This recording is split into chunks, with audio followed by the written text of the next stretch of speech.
Assalamualaikum warahmatullahi wabarakatuh. Saya Nuri Rahmayani, NIM 1804314.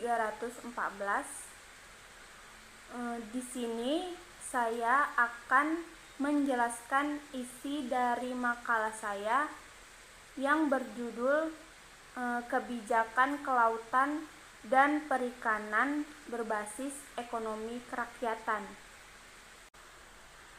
Posisi Indonesia yang terletak di antara dua benua, yaitu benua Asia dan benua Australia, serta diapit oleh Samudra Pasifik dan Samudra Hindia, menjadikan wilayah perairan laut Indonesia sebagai perairan berproduktivitas tinggi dengan daya dukung alam yang kuat.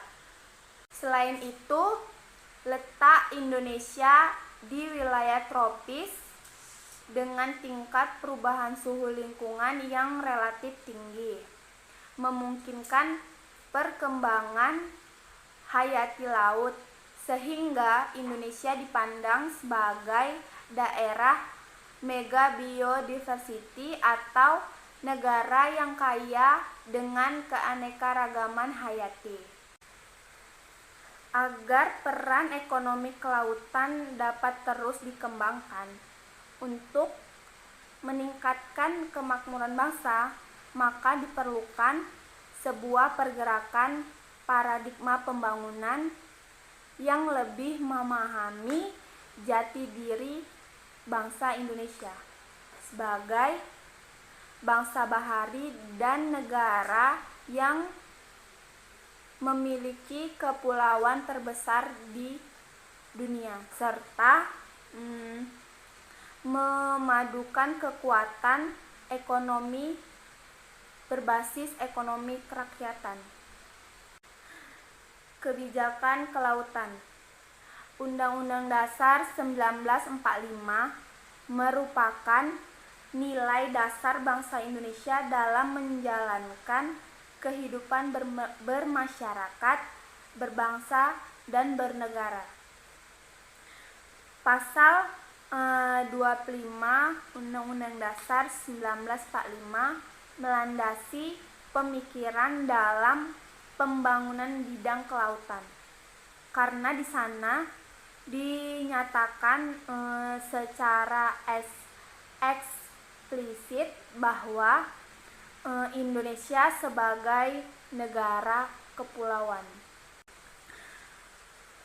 Dan dalam Undang-Undang Dasar Nomor 17 Tahun 2007 disebutkan bahwa berdasarkan kondisi bangsa Indonesia, tantangan yang akan dihadapi 20 tahun yang akan datang dengan memperhitungkan modal dasar yang dimiliki oleh bangsa Indonesia dan amanat pembangunan yang tercantum dalam pembukaan Undang-Undang Dasar Negara Republik Indonesia tahun 1945.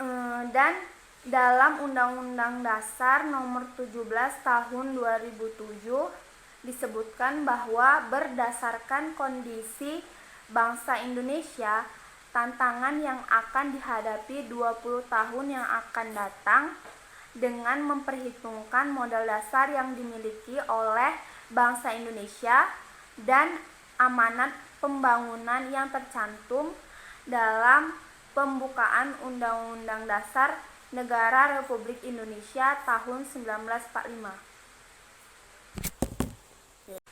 Pembangunan kebijakan berbasis ekonomi kelautan ada 7 bagian. Yang pertama ada membangkitkan wawasan dan budaya bahari.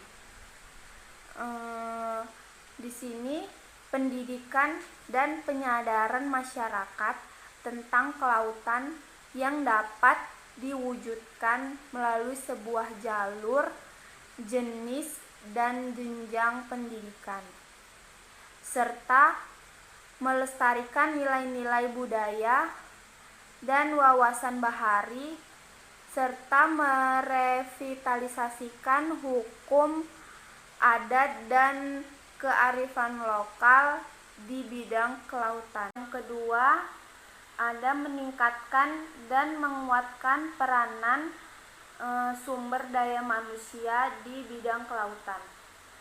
Di sini mendorong jasa pendidikan dan pelatihan yang berkualitas di bidang kelautan untuk bidang-bidang keunggulan yang diimbangi dengan ketersediaan lapangan kerja. Yang ketiga, menetapkan wilayah negara kesatuan Republik Indonesia, aset-aset dan hal-hal terkait di dalamnya. Kemudian yang empat, melakukan upaya pengamanan wilayah, kedaulatan yurisdiksi dan aset negara Republik Indonesia.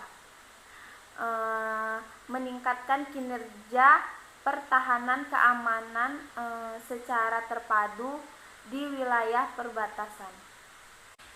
Kemudian yang kelima, mengembangkan industri kelautan secara sinergi, optimal dan berkelanjutan, yaitu ada perhubungan laut, industri maritim, perikanan dan wisata bahari.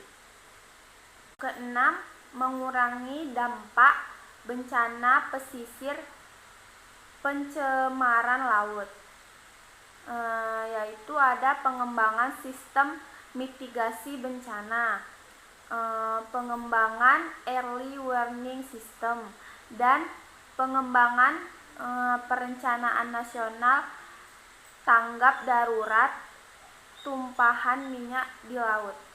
Dan kemudian yang terakhir yaitu yang ketujuh, meningkatkan kesejahteraan keluarga miskin di pesisir.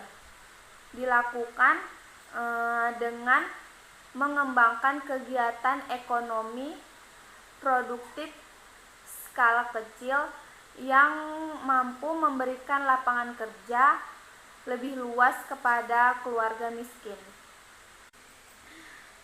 Kelemahan kebijakan yang telah dibuat.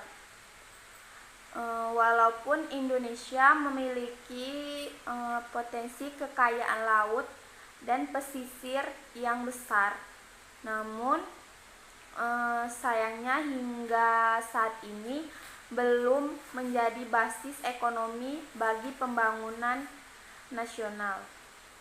Hal ini dapat diindikasikan dari masih belum optimalnya kontribusi yang diberikan oleh bidang kelautan terhadap produk domestik bruto atau PDB nasional.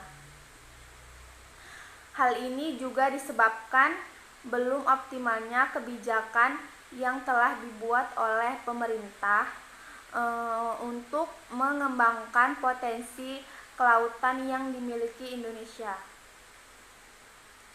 Sebagai perbandingan, ekonomi kelautan Jepang mampu menyumbang hingga 48,4% bagi PDB nasionalnya, atau setara 17,552 miliar dolar Amerika Serikat. Dengan panjang pantai yang hanya 2.800 km. Indonesia yang luas wilayah lautnya hampir 70% dari total seluruh wilayahnya, hingga kini kontribusi bidang kelautan terhadap PDB nasionalnya masih di bawah 30%. Kesimpulannya, maaf ya guys. Kesimpulannya, keberhasilan pembangunan kelautan memerlukan suatu perencanaan yang komprehensif dan berpihak terhadap kepentingan masyarakat serta lingkungan.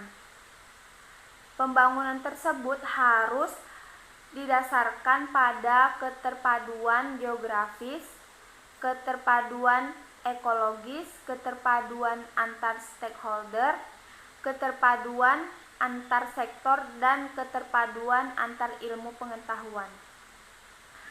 Kelautan sebagai bidang yang terdiri dari multisektor memerlukan sebuah kebijakan yang sinergi pada sektor ekonomi.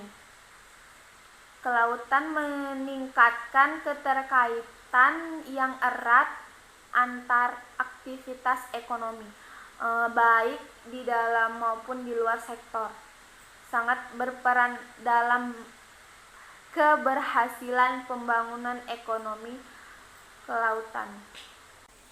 Sekian penjelasan dari saya, lebih dan kurang saya mohon maaf.